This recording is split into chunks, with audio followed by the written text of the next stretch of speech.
On va parler maintenant de ces dizaines de personnes qui étaient signalées pour radicalisation à caractère terroriste et qui ont été enfin contraintes de quitter le territoire français depuis le début de l'année. C'est notamment dans les Hauts-de-Seine où plusieurs islamistes ont été renvoyés dans leur pays d'origine. D'abord les détails avec Hélène Charpie. Depuis janvier dernier, 64 individus inscrits au FSPRT ont été expulsés du territoire français. Il s'agit du fichier de traitement des signalements pour la prévention de la radicalisation à caractère terroriste. Selon nos confrères du Figaro, en moyenne, un individu inscrit à ce fichier est renvoyé tous les 3 jours. Un rythme qui demeure légèrement inférieur à celui de l'année dernière, durant laquelle 143 personnes de ce type avaient été expulsées. La plupart d'entre eux sont des individus d'origine maghrébine, même si l'Algérie refuse toujours de reprendre ses ressortissants. Parmi les préfets très fermes sur la question, on retrouve celui des Hauts-de-Seine, Alexandre Brugère, ancien directeur de cabinet de Gérald Darmanin au ministère de l'Intérieur. Il avait expulsé 4 individus de ce type en juillet. Parmi eux, des figures du milieu terroriste français comme Mohamed Fahem, un Tunisien qui a combattu en zone syro-irakienne. Joseph Nouvenel, on voit en tout cas une volonté du ministre de l'Intérieur, suivie aussi par le préfet des Hauts-de-Seine, Alexandre Brugère. On rappelle qu'il travaillait avant aux côtés de Gérald Darmanin. C'est aussi l'important, évidemment, d'avoir un certain nombre de résultats. On verra dans la foulée les limites aussi de cette politique, mais il y a une tentative de montrer qu'on peut y arriver, parfois. Alors, effectivement, en partant de zéro, de toute façon, on augmente considérablement le nombre de résultats. C'est bien, c'est largement insuffisant. C'est d'autant plus largement insuffisant que tant qu'on laissera rentrer ceux qui ne devraient pas être chez nous, on va continuer avec une petite cuillère à soupe à vider. Alors, bravo aux deux ministres, celui de l'Intérieur et celui de la Justice, qui ont enclenché quelque chose de positif. Mais on est loin de la protection des Français. Ne serait-ce que tous les radicalisés algériens, qu'en fait-on? On ne peut rien en faire. Donc il est quand même inconcevable par rapport à un pays qui refuse de prendre ses délinquants, notamment les radicalisés, de continuer à accepter qu'ils nous envoient des personnes. Et puis, la radicalisation, il y a celle qui vient de l'extérieur, c'est un gros problème, mais il y a la radicalisation intérieure.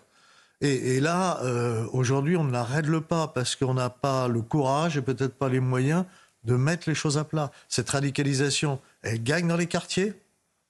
Les frères musulmans sont toujours présents. Ça gagne les esprits. On voit du côté d'un certain nombre de politiques, notamment LFI, qu'on soutient en fait cette radicalisation. Quand on accuse des gens qui ne pensent pas comme vous d'être des fascistes, c'est un geste de radicalisation.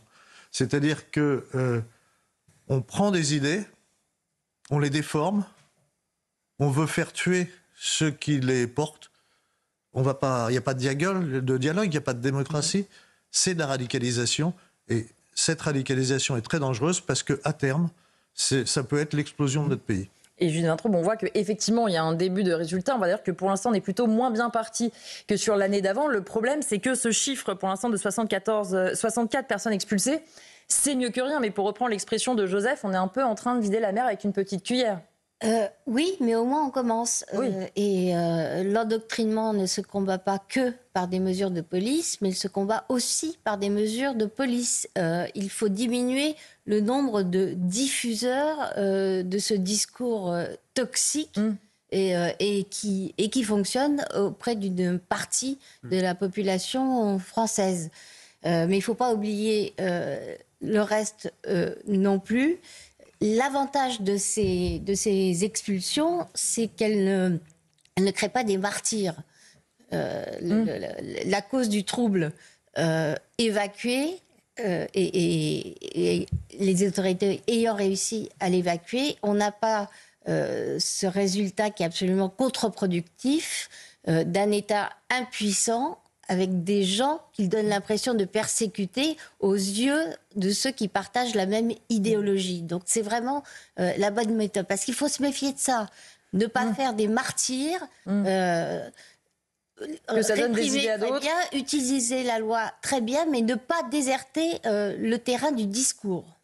Raphaël Steinville, on voit aussi la limite. Joseph y a déjà fait référence. Par exemple, quand ça concerne les pays comme l'Algérie, c'est extrêmement compliqué. Et on voit d'ailleurs que le préfet Brugère, dans les Hauts-de-Seine, prend soin de trouver pour l'instant les profils les plus faciles, entre guillemets, à renvoyer. Au moins, c'est déjà ça. Et on ne perd pas trop de temps pour l'instant à tenter d'envoyer des personnes que l'Algérie ne reprendra jamais. Alors je lisais avec attention le Figaro ce matin qui évoquait justement l'action de Bruno Retailleau et de nombre de préfets qui sont absolument alignés sur les directives du ministre de l'Intérieur. Il se trouve que des Algériens radicalisés ont été renvoyés au début de l'année dans leur pays sans qu'on en ait fait la publicité. Mais là où vous avez raison, c'est que Alexandre Brugère a choisi à dessein les profils les plus symboliques et les plus faciles à expulser, en l'occurrence des Marocains, un Tunisien et un Syrien, avec des figures qui sont tellement emblématiques que effectivement c'est la volonté d'Alexandre Brugère qui veut conscientiser l'opinion avec ce genre de profil. On a le cas de Mohamed Fahem qui jugeait qui a rejoint la Syrie, qui était l'un des émirs de Raqqa, et qui a fini par quitter Daesh parce qu'il jugeait ce mouvement terroriste trop laxiste. Il était arrivé en France avec la volonté de pouvoir monter des opérations terroristes sur notre sol. Il est passé par la case prison et effectivement, il fait partie de ceux que le préfet a sitôt obtenu le laissez-passer consulaire pour la Tunisie, a renvoyé dans son pays parce qu'ils n'ont plus rien à faire sur notre sol. On voit aussi, Éric Nolot, que ce préfet Alexandre Brugère est très politique. Parfois, on dit qu'il ne faut pas de poste trop politique, mais là, on voit aussi l'intérêt, c'est-à-dire qu'il prend les choses en main et il le fait savoir. Le profil notamment dont vient de parler Raphaël, c'est sans doute pas anodin de se dire c'est important de faire comprendre aux Français qui est sur notre territoire, le niveau de dangerosité. On prend un peu aussi l'opinion publique à partie en disant voilà, au moins il n'est plus là. Non, mais c'est intéressant à bien des égards. D'abord, ça valide le fameux adage churchillien, là où il y a une volonté, il y a un chemin, apparemment. Puis il y a quelque chose un peu à double tranchant, c'est qu'on voit que cette affaire, elle est quand même basée sur la volonté d'hommes en particulier, sur la relation entre ces deux hommes. Alors c'est bien parce qu'il y a des résultats. Après, on se dit, si les hommes changent, est-ce que la politique va rester ? C'est ça qui est un peu inquiétant. Après, sur le faible nombre, en effet, 64, c'est pas beaucoup, mais enfin, moi, je m'en contente pour le moment. Oui, mais c'est mieux que rien. Hein, non, mais est-ce que la France va mieux depuis l'expulsion de ces 64 personnes ? Oui. Donc voilà, ça c'est le début. Mais je trouve qu'il y a une politique qui est mise en place. Ces gens-là vont en prison. Dès qu'ils sortent de prison, ils sont expulsés. Ça me semble relever du bon sens et de la bonne politique. Donc moi, je vois plutôt le verre à moitié plein que le verre à moitié vide. Et vous avez raison, parce que c'est aussi important de dire quand les choses fonctionnent. On va changer de sujet avec cette histoire absolument horrible découverte lundi matin à Pont-de-Metz. C'est dans la Somme. Un trentenaire y a été retrouvé mort et éviscéré. On fait le point avec Clara Bouvier-Desnaux et Félix Perolaz. Un parc réputé paisible, transformé en scène de crime. Ce lundi, aux alentours de 7h du matin, la promenade d'une passante vire à l'horreur. Ce matin, très tôt, a été découvert un corps d'un jeune homme d'une trentaine d'années qui a été retrouvé égorgé, le ventre ouvert et éviscéré. Âgé de 32 ans, la victime est un homme originaire d'Amiens qui a reçu des coups de couteau dans le dos et au niveau du cou. Une violence qui ne correspond pas à l'atmosphère qui règne habituellement à Pont-de-Metz. L'été dernier, je venais ici avec mon fils, il était 20h, 20h30 quand il ne dormait pas. On n'a jamais eu aucun litige, aucune embrouille, aucun désagrément. On se rend dans un climat de sécurité à Pont-de-Metz. Pont-de-Metz, c'est sécurisant, c'est... Jamais eu aucun problème, rien du tout, quoi. Une battue policière a été organisée dans l'espoir de trouver des indices. La division de la criminalité organisée et spécialisée d'Amiens est chargée de l'enquête.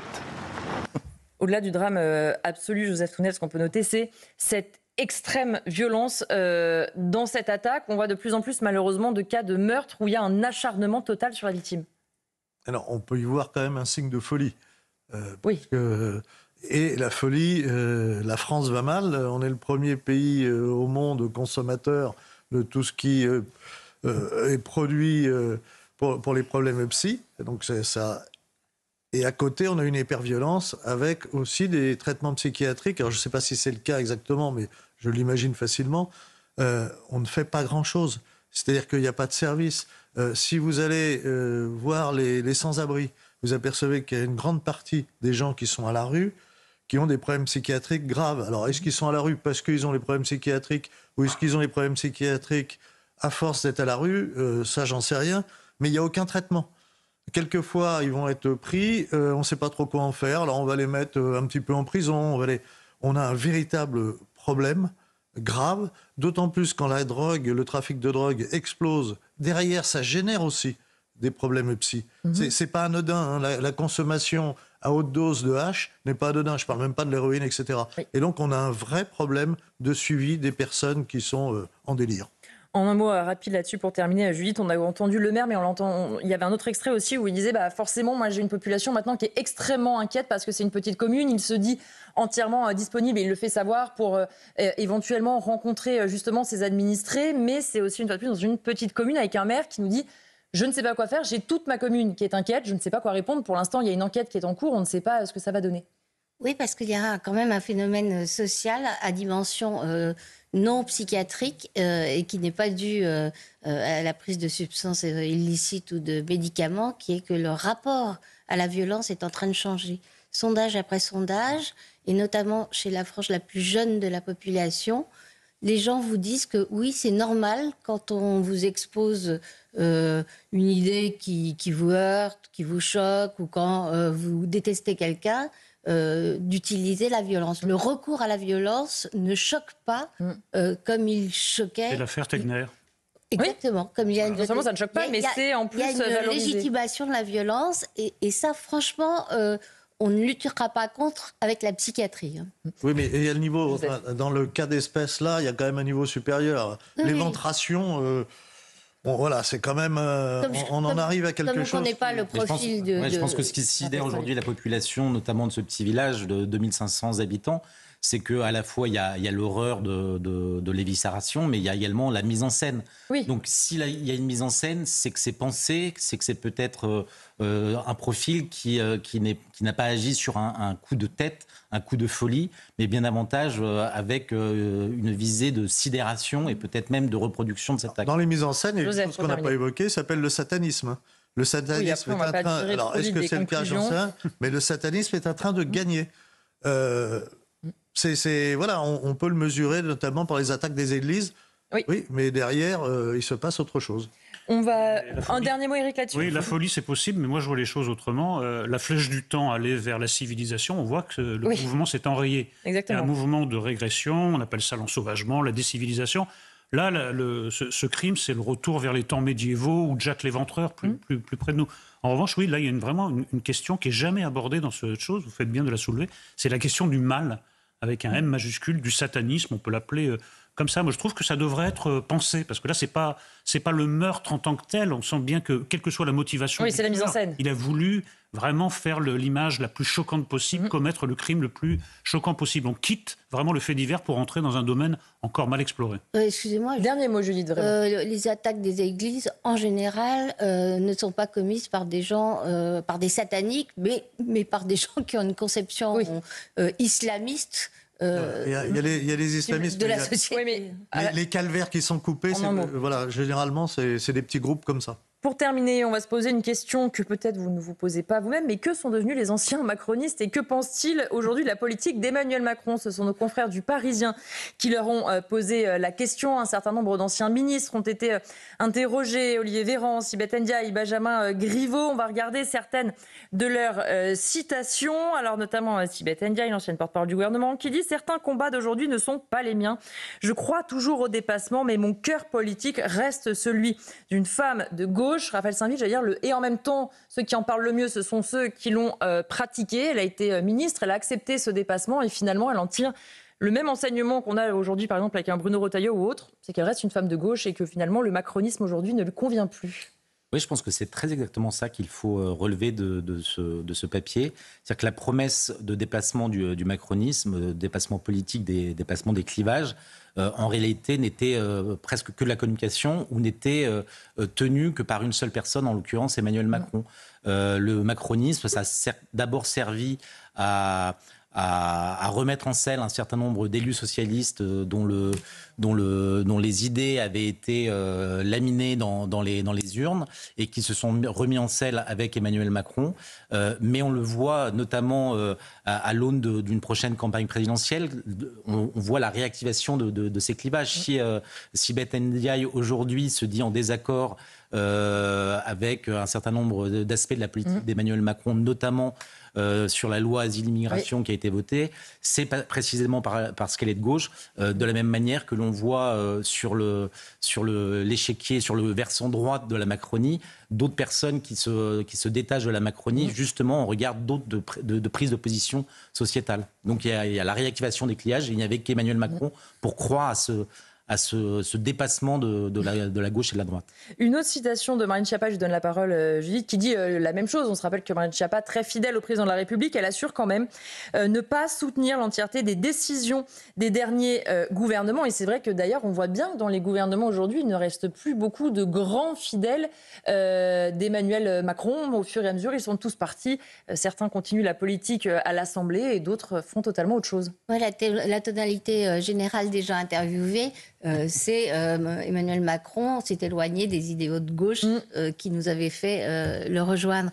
Mais ça me fait penser à une enquête interne qu'a mené, c'est une espèce de sondage, de questionnaire qu'a lancé Gabriel Attal pour trouver un nouveau nom au parti d'Emmanuel Macron, qui en a changé 36 fois. Oui, c'est ça le problème aussi. Voilà. Et dans ce questionnaire, on demande aux adhérents, enfin, je ne sais pas quel est exactement. Oui, aux adhérents. Aux membres, aux gens qui se reconnaissent là. Qu'est-ce que c'est que le macronisme? Et alors là, il y a un problème sur la question. Une foultitude de réponses, ou alors, au contraire, des réponses. Je n'en sais rien, je ne sais plus. Et on retrouve quand même l'écho du désarroi des bons élèves, des ex-bons élèves du macronisme. Et puis, on voit aussi Benjamin Griveaux qui est interrogé sur sa vision de la politique. Il dit « Si elle est un virus, j'ai trouvé le remède ». Il faut dire qu'effectivement, Benjamin Griveaux a payé au prix cher son passage au gouvernement. Joseph Tounel, on voit aussi tout un tas de marcheurs. C'est vrai pour Benjamin Griveaux, il est question aussi de Muriel Pénicaud dans l'article. Beaucoup de marcheurs qui sont arrivés très vite, très haut. Ils ont été élus députés, parfois même pas, qui arrivent à un ministère. Pour certains, ça a duré 2, 3, 4 ans. Un petit tour et puis s'en va. Ils ont disparu aussi vite qu'ils étaient apparus. À la limite, c'est logique parce que quelle est la structure idéologique du macronisme, si ce n'est Emmanuel Macron? Oui.